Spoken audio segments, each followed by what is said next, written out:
Nunca te contentes com o que sabes. Não chega de certeza absoluta. E keep it simple. O meu nome é André Leonardo e no podcast Orador de Elite falamos sobre comunicação, desvendando os segredos para que possas impactar em público. O medo de falar, a falta de confiança, de clareza, de organização ou até a prática deixam de ser um problema. Aqui tens tudo o que precisas para te tornares um comunicador eficaz e que faz acontecer. Orador de Elite, fala com impacto. Carla, muito obrigado por teres vindo aqui ao podcast. Obrigada, eu. Olha, para quem ainda não te conhece assim tão bem, quem é que é a Carla Carvalho Dias? Quanto tempo é que temos? Pronto, 20 segundos. Olha, é alguém apaixonada por aquilo que faz, mãe de 2 filhos, com um marido fantástico, uma família muito apoia, que me apoia imenso. Estava-me a sair a palavra supportive e não quero usar estrangeirismos. E também com algum mal-feitio às vezes. O meu mal-feitio só sai quando há pouco profissionalismo. Quando é preciso. Sim, mas não tenho muito mal-feitio. E pronto, é isto, autêntica acima de tudo. A Carla Dias em 20 segundos é uma pessoa apaixonada por o que faz e muito autêntica. Pareceu muito bem, assim para 20 segundos foi muito bom. Diz-me uma coisa, Carla, tu tens feito muitas palestras, formações, já vamos falar nisso. Qual é sim que tu dirias que é a tua área de especialização? Olha, eu tenho que responder a essa pergunta com 2 variáveis. Aquilo que o mercado me coloca como rótulo de especialização é a experiência cliente. Ou seja, quando o mercado fala da Carla, neste caso Carvalho Dias, vai dizer é a pessoa que trabalha serviço ao cliente, é a pessoa que trabalha a experiência cliente. A minha verdadeira especialização vem antes disso e é em cultura organizacional. Foi aí que eu me especializei, ok? Quando dizes especializaste, foi isso que estudaste? Foi para aprofundaste estudei, conhecimento? Que investiguei, que trabalhei, que implementei. Na verdade, até os projetos que têm como bandeira experiência cliente ou serviço, na realidade o que eu trabalho é a cultura. E depois o resto é consequência, percebes? Então poderás perguntar, então, mas porquê que não te conhecem por cultura organizacional? E eu vou-te dizer, agora o mercado já começa a conhecer por aí, porque o mercado já está pronto para absorver esse termo.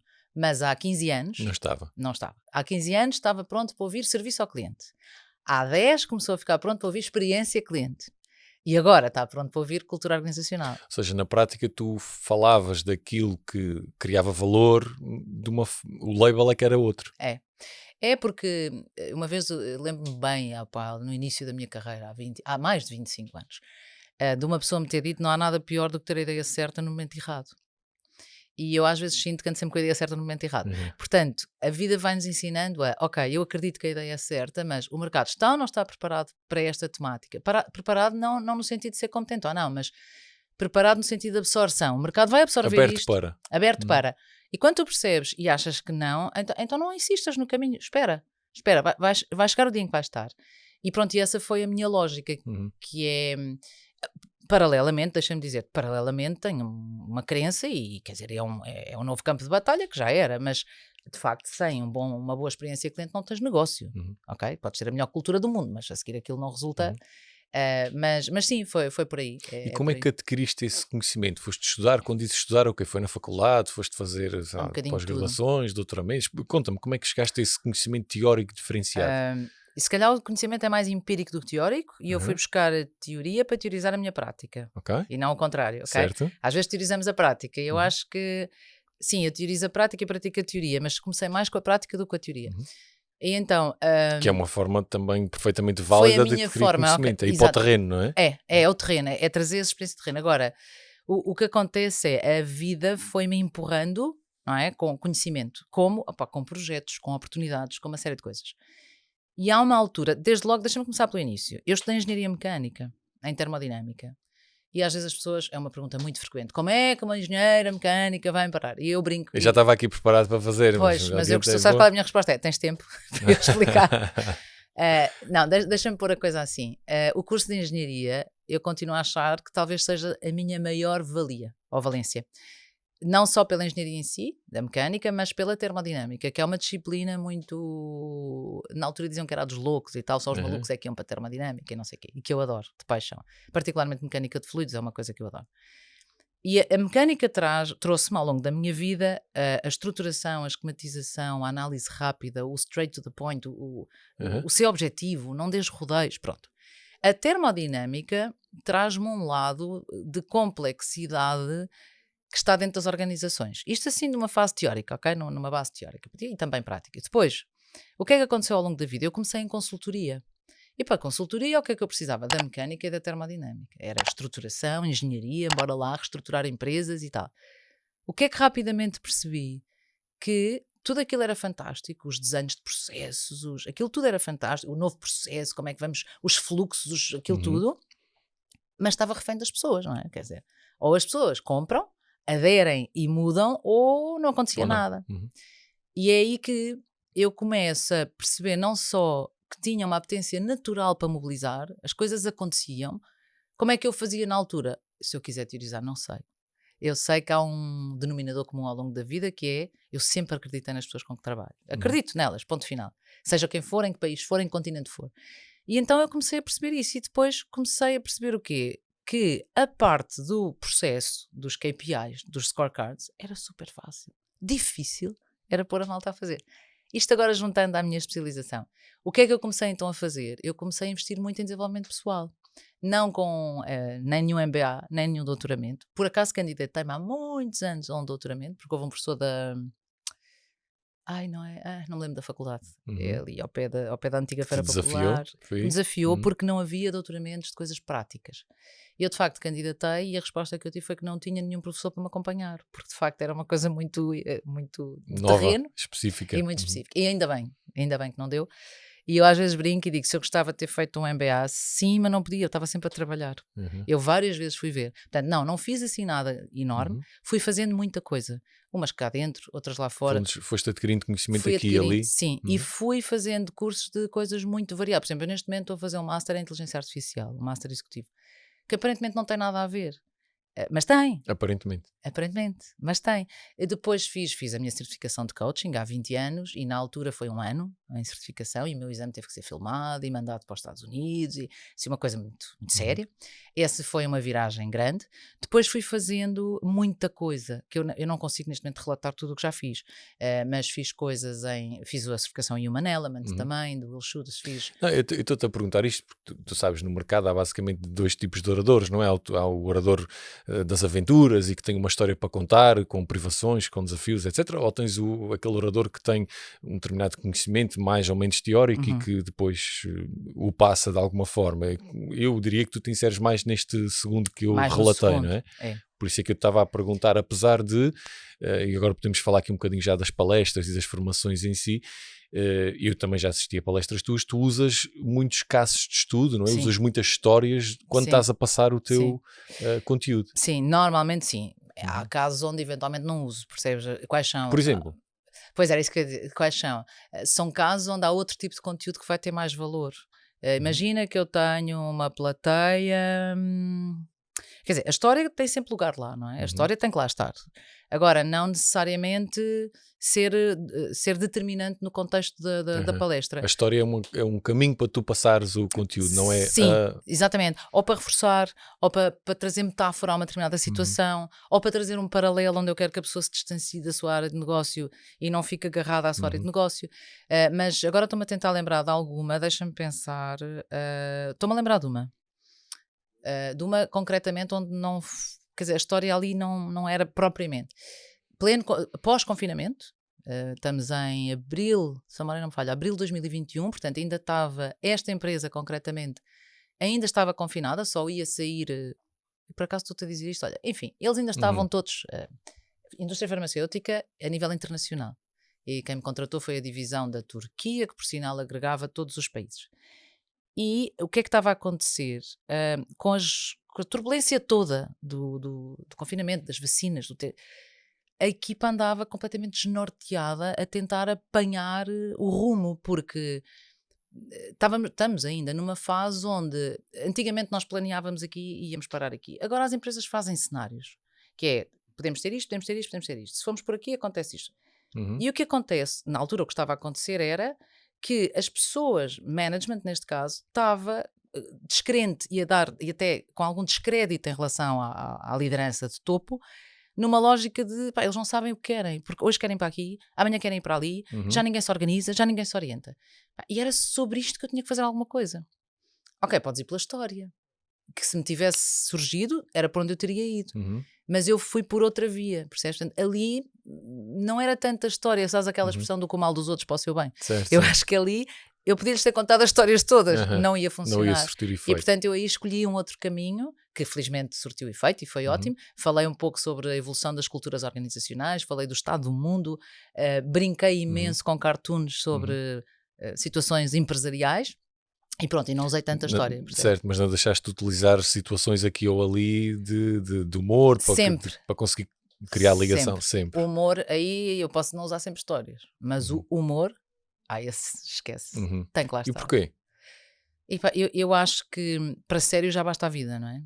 E se tu se tens como missão enquanto orador, ou se te pedem que provoques tomadas de consciência, que energizes ou que inspires, porque eu não sou muito a favor do que vou motivar, eu costumo brincar e dizer que milagres é ali mais para o lado de leiria, mas pronto, mas eu acho que podemos inspirar. E às vezes são eles próprios que põem esses rótulos, São, não é? são. Eu costumo dizer, eu sou oradora motivacional porque me chamam, Uhum. ok? Mas atenção, eu acredito que se tu tiveres um momento altamente inspirador, a consequência é que as pessoas saem inspiradas, não é? Claro. Agora daí vou ali motivar e já venho, pronto, é mais, aquela, lá está. Até porque, permite-me perguntar isto, Força. fazer aqui um parênteses, que é o mercado, quando ouve as palavras orador motivacional, há pessoas que lá vem este aqui.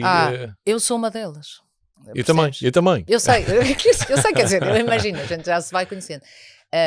Agora, Ou seja, ganhou-se aqui uma má fama, o setor ganhou uma má fama. que não porquê? foi por acaso que ela apareceu, a má fama. Não, eu acho que ela apareceu, como em tudo na vida, quando as coisas começam a ter alguma dimensão, começa-se a achar que, espera aí, eu também consigo fazer aquilo e é fácil, embora lá, também vou motivar. E depois, enfim, como é que eu vou dizer isto? Dizendo, quando não souberes o que dizer, diz a verdade. Que é verdade, quando não soubesse dizer, diz a verdade, que já o meu pai dizia, o meu avô, que banalizou, é como o coaching, não é? Quer dizer, o coaching é uma disciplina fantástica, banalizou-se tanto e fez-se tanta asneira que eu às vezes brinco e digo, eu até tenho vergonha de dizer que sou certificada, porque tenho medo que me confundam. Quase que se vira contra ti, não é? Contra tu dizes ti. que és oradora, às vezes Estás a ver? E eu acho que o que aconteceu com o motivacional foi um bocadinho isso. E até acho que joga contra nós quando dizem vamos ter agora uma orador motivacional, que as pessoas olham e dizem que vamos estar todos aos saltos. Sabes que eu quando me apresentam, agora vamos ter connosco o André Leonardo que vai fazer uma palestra motivacional. E eu, a primeira coisa que eu entro em palco é desconstruir isso. Esqueçam lá isso. Eu não vou pedir para ninguém se abraçar. Se quiserem dar as mãos, podem dar, estão à vontade, mas eu não vou pedir. Estão à vontade. Sim. Lá está, a gente usa o humor para desconstruir esses conceitos. E tu perguntaste porque o humor. Isso. Para já é assim, não há dúvidas sobre os benefícios que tem sorrir, não é? Depois eu acho que a nossa permeabilidade à aprendizagem quando sorrimos é outra. Desde crianças, se tu te divertires a aprender uma coisa qualquer, a probabilidade de reteres e de quereres implementar e de queres recordar é imensa. É muito maior. Sim. Por outro lado, eu tenho situações ao longo da minha vida que são um bocadinho estranhas, mas que me aconteceram e vou partilhar contigo esta. Não que eu antes não usasse o humor, eu sempre utilizei o humor. Tem uma outra coisa também, é uma boa defesa para nós, o humor. Porque nós, enquanto arrancamos uma gargalhada, pensamos, ok, está a correr bem. Está a correr bem. É? As pessoas estão a gostar. É uma forma de ter feedback. Estás a acarinhar a tua plateia se lhes arrancares uma gargalhada ou se os fizeres sorrir. Há muitos anos, uma empresa muito grande, não vou dizer qual, o administrador contratou-me para uma palestra aos seus quadros de há muitos anos na empresa. É mesmo muito grande. E eu, ok. Uma coisa muito controlada, mas como é que vai fazer e o que é que vai dizer e pronto, e eu lá ia que é uma coisa que alguns clientes às vezes são muito incisivos, não é? De como é que está a preparar. E eu respeito, ok? E às vezes até lhes digo, ok, é normal que esteja com algum receio, a dúvida é, com receio vai na mesma? Ou... Não, vamos, pronto. Mas neste caso, muito controle, muita necessidade de saber o que era e eu a respeitar completamente. E não menti uma vírgula, disse, olha, vamos fazer isto. Isto é um momento em que é suposto as pessoas é suposto rirem mesmo muito, delas próprias, só que elas não percebem que é delas próprias. E depois pronto, pois não sei, sabe, isto é uma plateia muito qualificada. E quando dizem isso, eu só me lembro daquela frase, eu não sei se é nórdica, que é we all smile in the same language, não é? Que é qualificado ou não, keep it simple e entrega a tua mensagem, pronto. E eu ouvi e disse, claro, com certeza, não se preocupe. Bom, lá fui, no CCB, uma coisa toda cheia de glamour, não é? Toda cheia de glamour. E eu fui andando e fui fazendo o meu trabalho. E no final este administrador disse-me isto, até me engasguei. O administrador diz-me, Carla, eu não sei como lhe agradecer. Eu vi pessoas a sorrir nesta sala que eu nunca tinha visto sorrir em 30 anos. Agora diz-me, 30 anos e tu não vês alguém sorrir? Fogo. E achas, porque é que eu uso o humor? Faz falta, percebes? E felizmente eu acho que essa geração de negócio está a desaparecer. Hoje em dia já tens ambientes de trabalho onde as pessoas riem. Mais suaves e... Mas ainda sou do tempo do muito riso, pouco siso. Não era suposto, não é? Portanto, o humor, eu acho que, olha, como dizia, é o melhor remédio, não é? Sim, e não sei se concordas, mas nós, enquanto oradores, é-nos passado um briefing, não é? Com algumas mensagens, explicam um bocadinho quem é o público que nós vamos encontrar e nós vamos ali porque queremos servir e entregar valor. Isso. Não é? Mas para o fazer, precisamos de criar primeiro ligação. Não é? E o humor dúvida. é uma forma de... Excelente, de criar... De conseguir E energiza. Claro que não estou a dizer que é um bom sistema tu pôs a plateia a rir do início ao fim, porque aí vira palhaçada, não vira conteúdo, não é? Será outro objetivo? São palestras mais de comédia? Não, são se outros... comédia, claro que sim. É que se agarrem à barriga, cá todos para o lado, não é? Isso. Mas se tu não és comediante, naturalmente que esse não vai ser o teu foco. O Claro. teu foco é... Pelo menos o meu, qual é o conteúdo, o que é que realmente pode trazer valor acrescentado, partilhar com estas pessoas. Mas como tu dizes, tem que haver ligação, tem que haver um mínimo de contexto, tem que haver... Eu tenho sempre um briefing, é impensável eu ir acima de um palco sem um briefing. Esse briefing não tem que ser uma coisa gigante, mas é um briefing onde eu faço questão de fazer algumas perguntas, de perceber bem. Eu tenho que perceber. Às vezes ligam-me e dizem-me, eu via, não sei onde, quer igual. E eu quando também me ouço acontece isso pois, muita vez. mas isto é perigosíssimo. É perigosíssimo. E pode ser mau para eles e mau para nós. E eu digo logo, ouça, eu até posso fazer igualzinho. Até pode dar-se o caso, mas não sem antes falar consigo. E às vezes começamos a falar e eu digo, ok, eu sei que gostou daquela, mas posso partilhar consigo um outro caminho que eu acho que faria mais sentido. Claro, diga e tal. E de repente dizem, tem razão. Isso é muito mais... Porque, claro, quer dizer... Se fosse... Que tipo de perguntas é que tu não dispensas num briefing? O que é que costumas perguntar? O que é importante para ti? Para teres ali um bloco de conteúdo que te permite depois trabalhar? Olha, eu adoto uma fórmula sempre que é, quando o briefing começa, eu digo, ok, sou todo ouvidos. E ouço-os até se calarem, basicamente. Não interrompo, não... Vais tirando as tuas notas? Tudo seja dito, ok? Eu há uma pergunta que apetece-me dizer que não me apetecia revelar só por uma razão, porque eu gosto de os apanhar de surpresa quando a faço. Não, mas não é para não partilhar com ninguém. Estou a pensar como é que a digo para não tirar o efeito. Mas o tipo de perguntas depois vão surgir em função daquilo que eles me disseram. Ou seja, não estou a falar da tal pergunta, mas imagina que eles dizem, ok, vamos ter uma equipa comercial, a última vez que estivemos juntos foi há 4 anos, ou eles nem se conhecem, só se conhecem virtualmente, nunca estiveram juntos, portanto nós queremos um momento, e eles vão falando. E pelo caminho eu vou encontrando perguntas importantes. Por exemplo, ok, não se conhecem porque são muito recentes na empresa, ou porque nunca houve uma iniciativa para se darem a conhecer. Ou não se conhecem, mas conhecem virtualmente, e se sim, com que regularidade é que se encontram? Quantas pessoas, imagina, eu tinha que pegar numa história. E essa mensagem que essa pergunta que fizeste agora, que informação é que tu extrais daí que depois é importante para ti na palestra? Como é que tu usas esse exemplo que acabaste de dizer? Eu costumo dizer assim no briefing: vai-me dizer uma data de coisas que não sabe para que é que eu as quero. Nem eu, mas fazem falta. Ou seja, tu vais recolhendo tudo o que puderes recolher. Eu, não é tu, eu faço assim. Eu recolho tudo o que eu achar naquele momento é importante eu esclarecer, eu vou pedir. E vou pedir e vou ouvir e vou saber. Basicamente é assim, não te vai ocupar lugar e não vai estragar. É conhecimento adicional. Esta concretamente, eu sinceramente, se me perguntares, mas o que é que fazes com isso a seguir? Não sei agora, assim, porque dei um exemplo também hipotético, não é? Mas se calhar podes introduzir uma dinâmica que faça com que as pessoas tenham que interagir, olha, ou se calhar vou podes pôr fazer um uma exemplo. brincadeira que... A meio, pode-me sair qualquer coisa deste género. Bom, no vosso caso isto não se aplica porque vocês estão juntos todos os dias, não é? E isto dá uma gargalhada geral. Certo. Porque eles sabem que não. Às vezes é só isto. Às vezes é só isso. Tu guardas o conhecimento. Eu digo muitas vezes que eu dou-me ao luxo de improvisar se estiver muito preparada. Senão não improviso nada. Mas eu gosto de improvisar. Portanto, tenho que me preparar muito. E isto faz parte da tal preparação. Quanto mais eu souber... Estou a tocar no micro.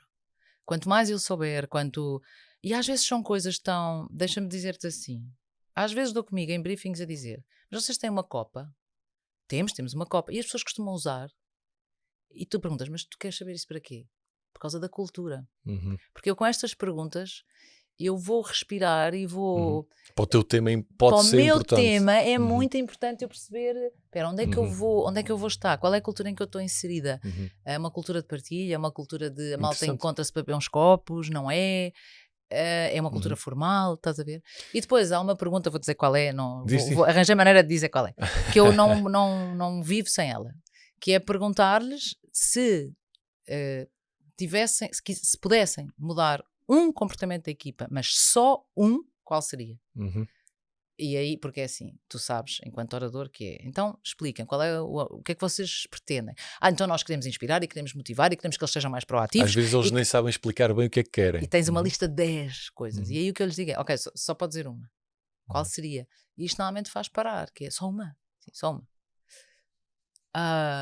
Boa pergunta, não é? Uhum. E esse só uma leva-me depois a um bate-boca com eles, onde eu Mais tiro, intenso. e onde eu tiro a prova de nova à cultura. Uhum. Percebes? Que é, eu já fui recolhendo uma data de informação e ali é o tipo, ok, agora vamos meter o lacinho. Uhum. Ai, lá estou eu, vocês Não se faz zangam mal, todos. não te preocupes. Que faz não te barulhos. preocupes, não te preocupes. E pronto, essa eu não prescindo. Então, mas olha, sabes, já para partilhar, já que partilhaste uma daquelas que eu faço quase sempre é, no fim costumo perguntar-lhes, olha, o que é que tem que acontecer para no fim Dizer que você valeu a vir ter pena. comigo e dizer que foi... Porque também para nós é importante perceber, medir Onde é o que quer sucesso. chegar? Onde Claro. é que ele quer chegar. Olha, com lembraste-me isso. de uma pergunta que eu faço às vezes, não faço sempre, depende das circunstâncias, mas faço com muita frequência, que é, imagino que eu tinha um entrevistador à saída do auditório, a entrevistar as pessoas todas, Uhum. e a perguntar o que é que retém deste momento, o que é que gostava que fosse. Uhum. A resposta, não O é? que é que tu queres? Estás aí a tentar pegar qual é a mensagem-chave Qual é o que eles querem que objetivo? fique. Onde é que- Uhum. Porque uma coisa que eu acho também que acontece muito na nossa profissão é, para nós é fácil dizerem, olha, quero uma palestra de 1 hora, e tu dizes, está bem, Uhum. sobes a um palco, já está.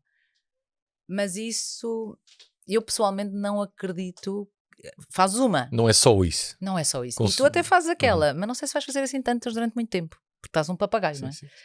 E para nós, tu perceberes, na verdade, o nosso objetivo, eu acho, é quando sobes a um palco, é conseguires que as pessoas, te estendes a mão, não é? Conseguires que as pessoas aceitem dar-te a mão e que caminhem E contigo venham durante contigo uma na hora, viagem. numa viagem, Uhum. e chegam ao fim, foi bom, Uhum. boa, Uhum. não é? Mas para isso, quer dizer, como é que tu dás a mão se não sabes onde é que os Isso, queres levar, isso. não é? Olha, mas há bocadinho falaste na preparação. A preparação. E aqui se calhar até dividir a pergunta em duas subperguntas. Uma delas é, sempre foste uma pessoa assim com a vontade para falar em público, que é um dos maiores medos que as pessoas têm? Sei que é um dos maiores medos. Apetece-me dizer que sim, sempre. Aqui uma curiosidade, eu era muito miúda e o primeiro choque elétrico que apanhei foi com um isqueiro de cozinha, de fogão, que se ligava à ficha, com que eu estava a fingir que era um microfone. Portanto, percebes? Já vem de trás. Já vem de trás. Eu sempre gostei de me sentar à mesa para jantar, nós sempre jantámos em família, ainda hoje, e eu adorava sentar-me e contar histórias. E se me diziam, já contaste, eu dizia, não faz mal, conte para mim, porque falar era uma coisa que... E natural. Natural, sempre gostei de espetáculo, sempre gostei de arte, de palco, de teatro, pronto, sempre gostei. Daí nunca tiveste nervos? Calma. Sim. É outra coisa. É outra coisa. Sim, tive, sim, ainda tenho, ainda bem, não é? Mas tu perguntaste duas coisas. Uma era se já Uma vinha. a outra já. nas que ainda a fazer, que é quando se fala em preparação, tu costumas fazer vou-lhe chamar um alinhamento do que é que vais dizer, sabes exatamente o que é que vai acontecer, ou é assim uns bocados de informação e depois logo se vê? Como é que tu te preparas? Não, nunca é assim uns bocados e logo se vê. Logo se vê. Eu estou propositadamente a provocar, eu sei. porque às vezes as pessoas acham que vi a Carla espetacular, ela falou de uma maneira natural, aquilo foi improvisado de certeza, ela sabe, foi mesmo tocar nos pontos todos. Sim. E o que é que está atrás? Pois, para já atrás estão 25 anos de experiência, não é? Para hoje, se calhar ser mais rápido de preparar, mas cá vale a pena recuar a quando comecei, porque é isso que muitas vezes as pessoas me perguntam, porque às vezes olham e acham, como é que eu me ponho assim? E eu sempre digo, para te pôres assim, tens que lhe acrescentar experiência. Isso. E muita disciplina, Isso. muito trabalho, Consistência. muita consistência, muita preparação, e depois então chegas aqui. André, hoje, e tu serás igual, se me disserem, Carla, temos ali uma plateia, tivemos um problema, precisamos que alguém vá lá e fale. Bora, vou já. Já, Mas agora. Diz-me se eu estou errado. Tu vais às tuas estruturas que costumas usar, às tuas histórias, e aquilo já está tão treinado e feito que tu... Não como é que tu fazes? Não. Imagina que isso acontecia. Olha, estão ali, tivemos um problema, Agora, falta-nos um Carla, orador de desculpa lá. sáfanos. eu nunca iria entrar já a saber, ok, vou fazer isto. O que eu ia era, porque a experiência trouxe-me isso, não é? Iria chegar lá e começar por ouvir a plateia. Para já eu tenho uma máxima, que é, eu confio sempre aqui no sótão. Uhum. Eu acredito que se eu confiar, ele vai-me sempre trazer a informação que eu preciso no momento certo.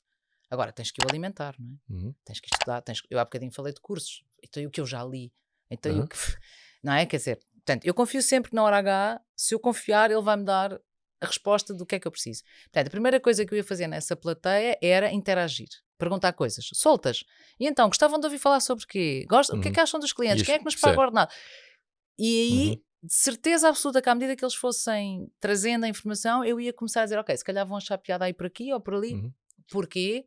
Sim, porque já há muita vontade. Mas isso por aqui e por ali são coisas que já fizeram. Algumas que já estão preparadas, outras, deixa-me pôr-te assim, podem ter acontecido hoje de manhã e que eu digo, olha, vou partilhar.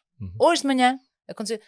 Mas há uma coisa que tu tens, que eu tenho neste caso e tu também, que é este tal improviso que eu te digo, é porque existe, deixa pôr a coisa assim como se fosse uma casa, é porque existe um esqueleto mental, existe uma estrutura que tu sabes que, ok, se eu seguir esta estrutura, eu depois posso encher com o que entender. Com o que aconteceu hoje de manhã. Pronto, agora, eu comecei a ser speaker com esta estrutura. Não. Eu fui construindo, fui descobrindo, fui fazendo, fui vendo quem são os speakers que eu gosto. Muita modelagem, que é, este eu gosto. Ok, mas o que é que ele faz? Eu gosto de... Olha que giro. Esta técnica... É quase tu veres para além do que aquilo que ele está a fazer, não é? Vejo o que é que está atrás. É o processo, é os ouvidos no processo, não é no conteúdo. É ouvidos no processo e olhos no conteúdo, e não ao contrário. Normalmente ouvimos o conteúdo e estamos a ver o processo. O público está a absorver o conteúdo, está a absorver o que... Claro, mas nós enquanto estamos... speaker, tu estás a ouvir o processo.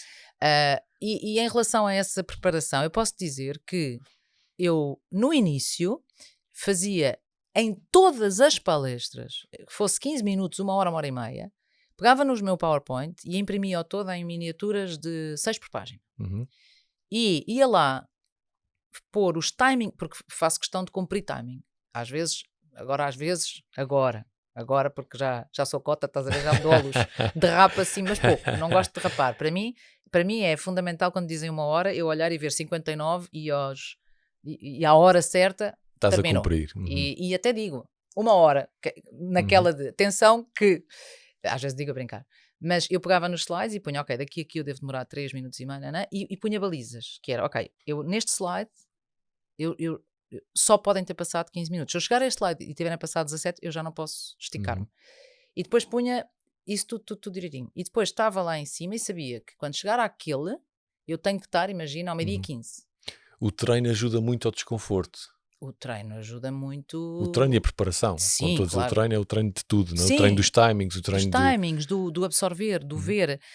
Eu antes de subir a palco tinha aqueles slides, sou muito visual, e portanto como sou muito visual eu estava a gravar aqueles momentos, porque para mim era fundamental eu saber exatamente o que é que ia entrar a seguir a cada slide. Porque como tu sabes, enquanto orador, tem alguma magia tu não olhares para um ecrã e passares o slide, e eu via alguns fazerem isto e pensava, uau, como é que eles fazem?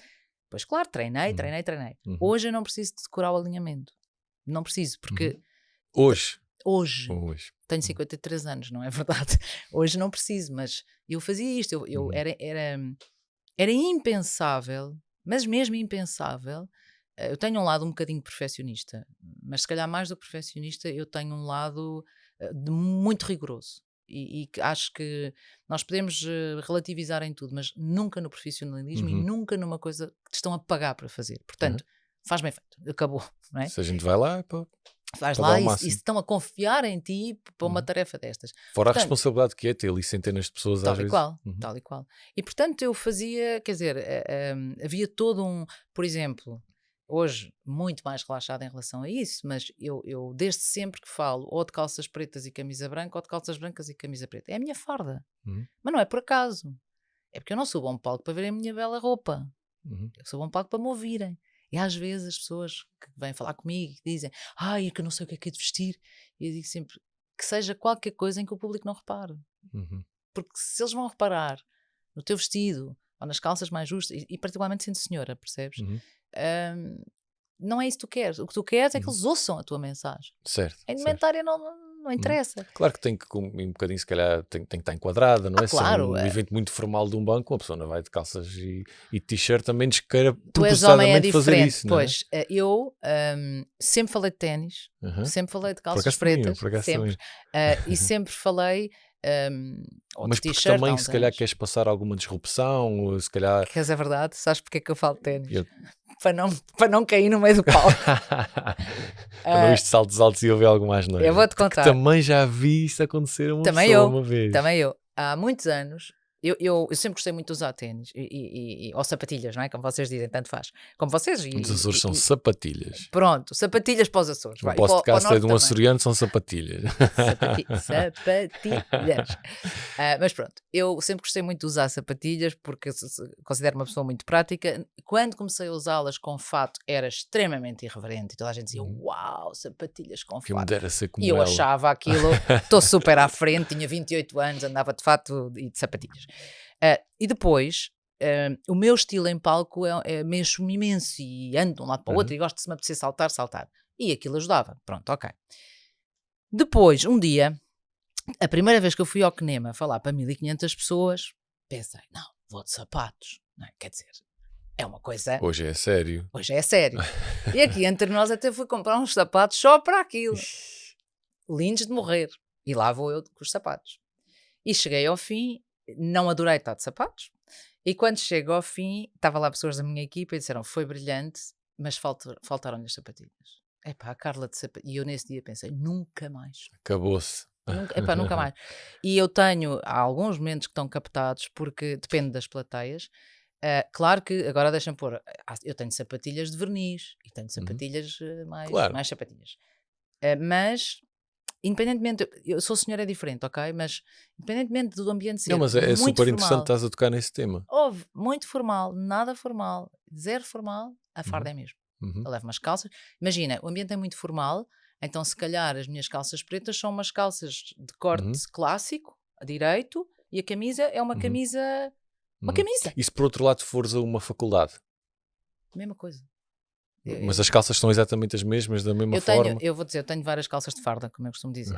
Tenho as que eu mais gosto de usar são umas calças de cabedal, porque se entornares café não estraga, se não Tu já tens vincam. os truques aqui muito avançados. Sabes o que é tu ires subir a um palco para 600 ou 700 pessoas e de repente entornas-te uma porcaria e ficas com as calças e não tens nada a fazer. E eu disse, não, isto vai acabar. Então tenho 2 pares de calças dessas. Interessante, Pronto, ok. 2 dessas. Depois tenho corte a direito, daquelas cortes masculino, que levam um cinto ou sem cinto, pronto. E depois tenho uma bateria de camisas brancas. E quando vou, imagina que vou de viagem, é na base do 3 camisas brancas e 2 pares de calças. Percebes? E siga. É super prático, porque eu levo sempre um plano B, porque uma vez também tornei aqui uma coisa na camisa e não tinha outra. Depois tive que andar ali a lavar e a limpar e tive o tempo todo a pensar na nódoa. Portanto, levo sempre uma camisa extra para o caso e é super prático, percebes? Agora, eu estou-te a falar de palestra. Se for uma coisa, olha, como aqui estamos a... Aqui não, aqui eu venho também, como... certo. Ou uma entrevista na televisão. E se calhar vou pensar numa indumentária, não estou assim tão... Mas palestra em que eu vou ali partilhar conhecimento e... farta. Interessante. Muito raramente esta mudo. Questão de... Estava-me a lembrar que pronto, houve um dia que eu recebi um convite para fazer uma palestra para 1000 pessoas, também de uma dessas empresas que toda a gente conhece, no CCB. E era, a minha mãe, não sei se tivesse este, vou chamar estigma dos teus pais, mas a minha mãe comigo era um bocadinho, mas o que é que tu fazes? Tu vais lá fazer mas o que é uma palestra, não é? E eu, mãe, quando houver uma palestra assim, eu Leve-te. Eu levo-te. Então veio a minha mãe dos Açores, ficou num hotel, lá fui buscá-la, ela foi ter comigo, fomos à palestra lá no CCB para 1000 pessoas. Antes da palestra fomos almoçar. Opá, não é que eu estou a comer Pois. e aquilo sai por cima de mim. Então estava mesmo tipo aquele filhinho com a mamã, não é que está a limpar a camisa. Estás a ver? Então as pessoas lá da empresa, quando me encontraram e estava a minha mãe a lavar a camisa. Pois. É porque essas coisas acontecem. O que eu costumo dizer é, se tu podes, não sou obcecada por controlar, e mais, se podes minimizar um potencial problema, imagina, é tão mais fácil pensar, eu tenho outra camisa no carro, portanto, está tudo bem. Não há stress. Pingou, sujou, não sei o quê, está tudo bem, vou buscar outra, não há stress. Mas atenção, para chegar aqui, aconteceu-me, queres uma história cómica? Quero, vamos a ela. Eu tinha umas calças pretas, porque esta pancada já vem de há muito tempo, pretas, mas na altura usavam-se umas calças de senhora que não tinham cós, não é? E tinham um colchete e depois um fecho.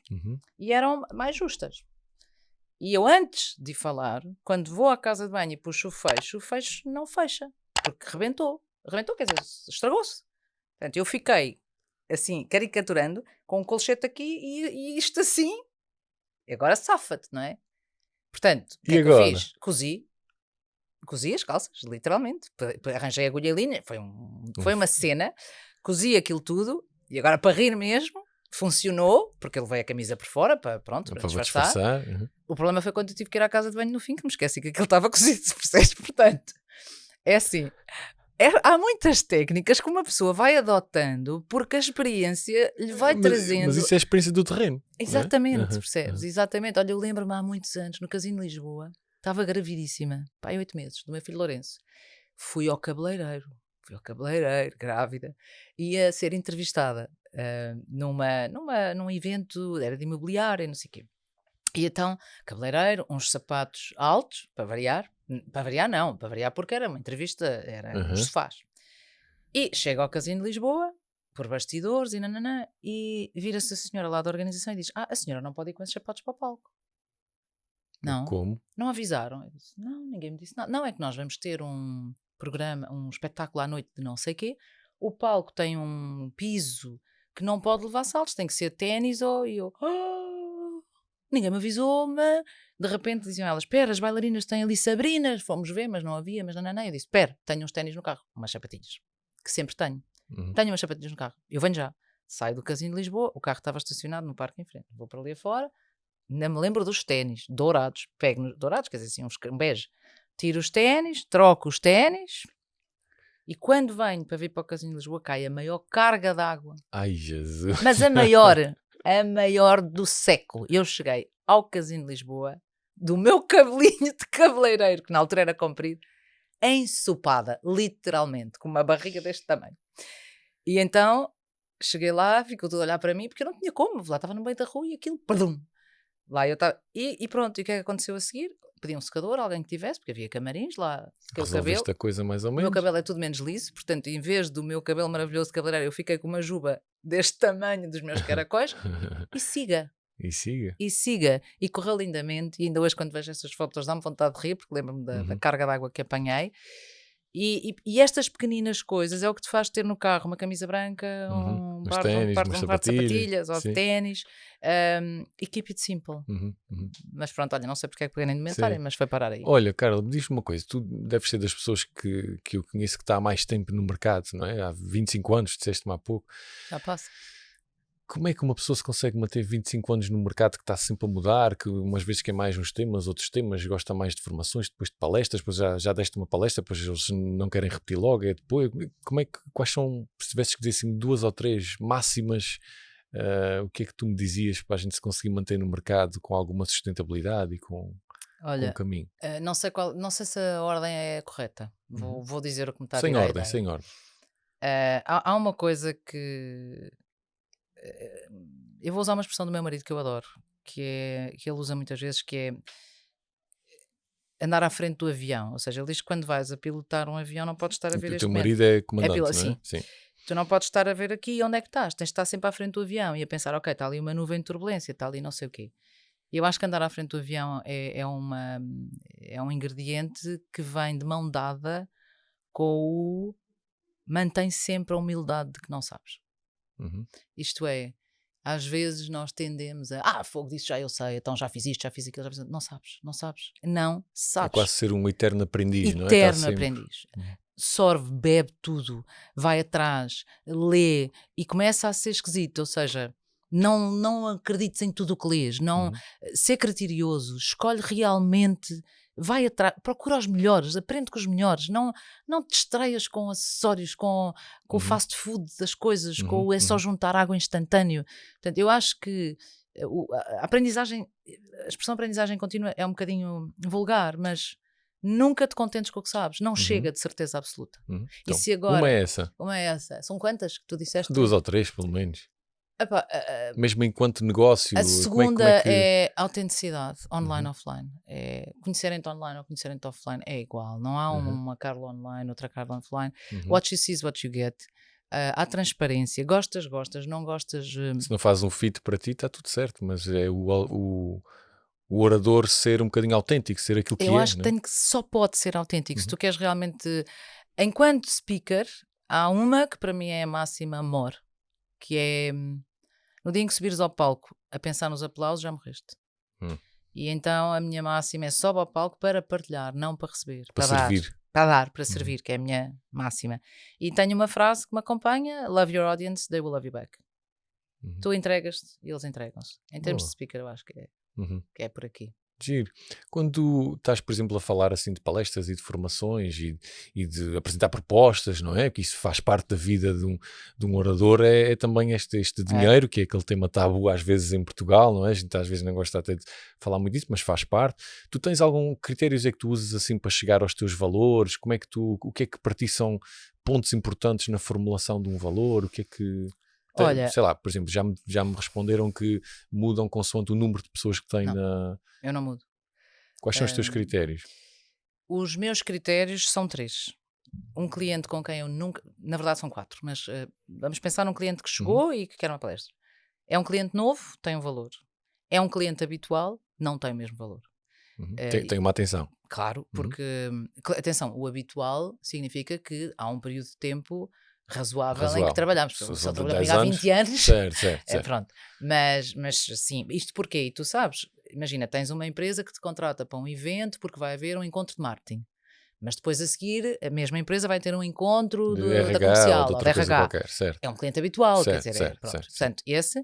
Depois tenho um outro valor que aplico só a congressos, e estou a falar do mercado nacional, não estou a falar do mercado internacional. Mercado nacional, congressos de especialidade, imagina a Ordem dos Economistas, o Congresso da Ordem dos Economistas, o Congresso dos Veterinários.